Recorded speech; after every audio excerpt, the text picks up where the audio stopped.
Hey everyone, it's Christy again, video number 2, and today I just want to briefly go through what PCOS is and what diabetes is, how they are connected, and their effects before and during pregnancy. So I guess we'll get right into it with PCOS. Basically what polycystic ovarian syndrome is a hormonal disorder where the female body produces a greater amount of male hormones, androgens, greater than normal. So often with PCOS you'll find symptoms such as excessive facial hair growth, acne, skin troubles, irregular periods, no periods at all, or when you do get your monthly, it can be very heavy. So,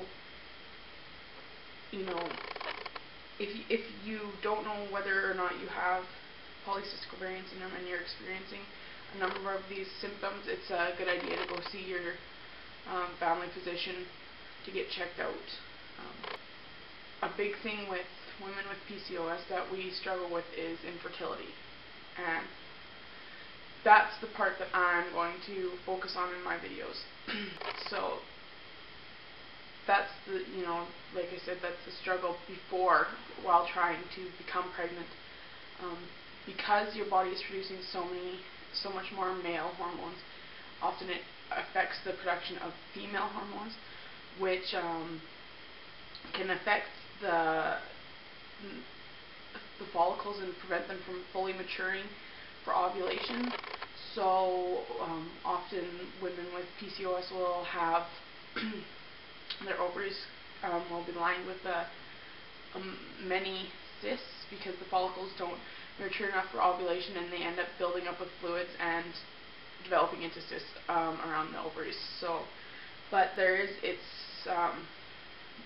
many different options of treating it, and your doctor will tell you more.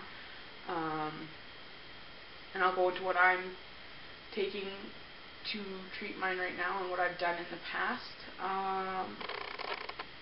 But yeah, so that's pre-pregnancy. PCOS can still have effects during pregnancy that I just want to summarize here.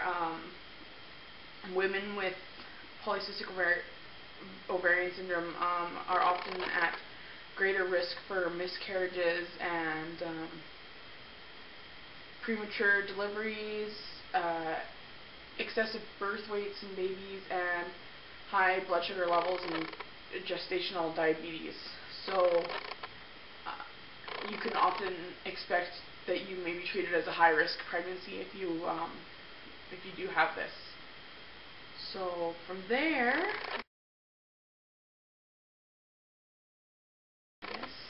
alright, so when we eat, much of what we eat is digested and turned into glucose. It's released into our bloodstream as glucose, and then what happens is our cells take in the glucose and use it for energy to, energize our muscles, our nerves, basically our entire system, our body. What happens in diabetes is there's either not enough insulin being produced, or where our cells are unresponsive to the insulin. So in order for the glucose to get into our cells, insulin is basically the key that's used to unlock the cells. So if there's an insufficient amount of insulin being produced and or your cells are not being responsive to the insulin, you end up having sugar build up in your bloodstream, and it leads to a lot of different issues. Nerve damage, blindness can be caused by diabetes. Often you'll find when your sugar levels are very high, you're very tired, you're very irritable, flushed face, you're very warm, and very thirsty. Because your cells become dehydrated, so you're constantly drinking, constantly going to the washroom. And unfortunately, lots of people that have diabetes do not go get checked out, and it is, if it goes untreated, can be a huge health risk.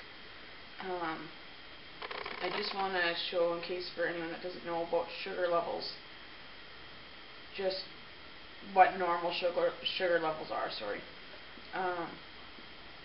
In Canada, we use millimoles per liter. Some other countries use milligrams per deciliter. So I just have a chart here to show you guys the difference. You can look across and see what you use in your country. Anyways, I'm going to stick with ours, millimoles. The average healthy glucose levels prior to eating, your fasting glucose, is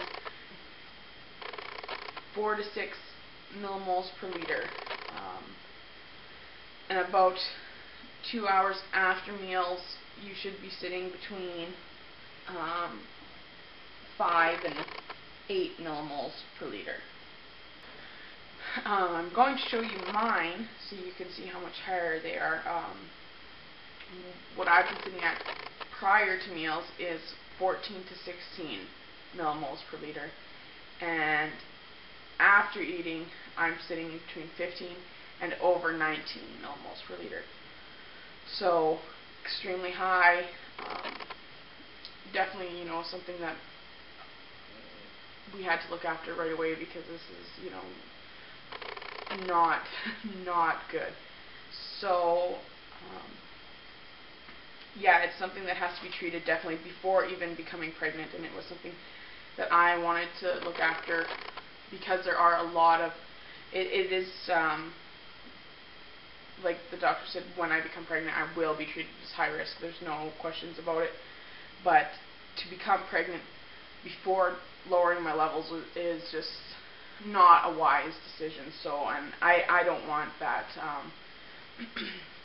With diabetes, when in pregnancy, I'm facing, a baby being born with low blood sugar or having diabetes. There's an increased chance of birth defects, and most likely I will have a larger baby. It's not, everyone's different, but they say that often they find women with diabetes have large babies. So I want to keep it under control. I want to be as healthy as possible for this pregnancy. So, before I get into the treatment, I'll just explain how the two are tied in together. Basically, what studies have shown is that women with diabetes that have insulin buildup in their system, in their blood, often show, they believe that a greater amount of insulin is helping produce a greater amount of androgens. So you see where they're connected there, more insulin, more androgens, diabetes, polycystic ovaries, same thing, goes right hand in hand. So the good thing is they can both be treated a lot with similar medications. Right now, what I've been put on is metformin, which I'm sure lots of you have heard about.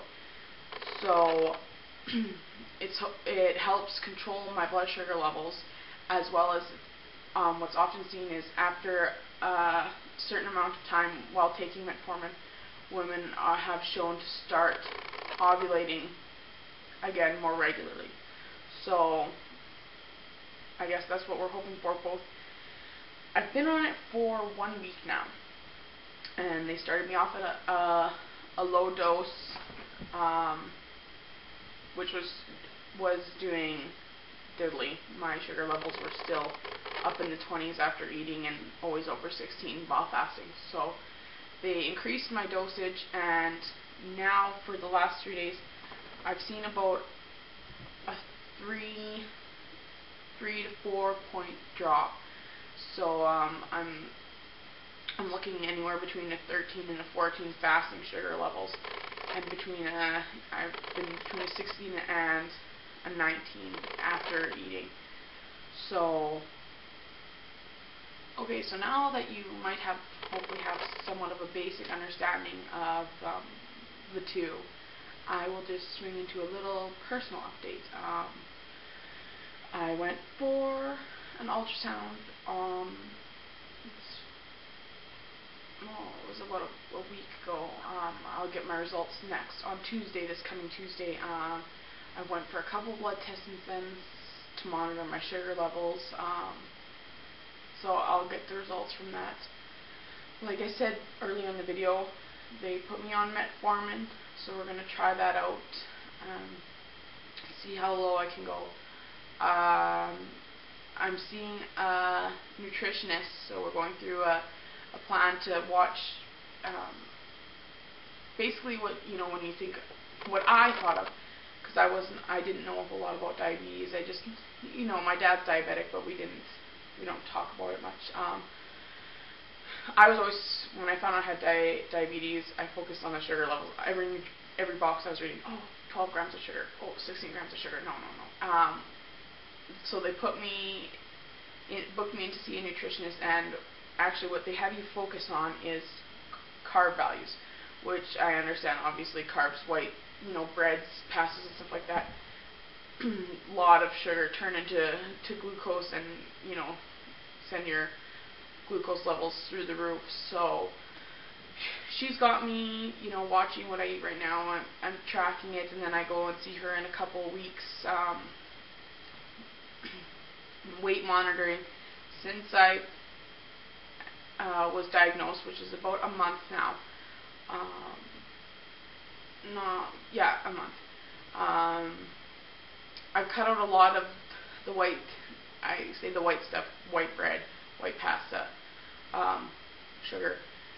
I've lost 6 pounds, so what she wants me to aim for is between half a pound and a pound a week weight loss. So I will go back and see her on that. And, excuse me. And another thing we're discussing is exercise. Right now, I'm obviously not active enough. I have an office job, so I am sitting all day long. And when I get home, I basically walk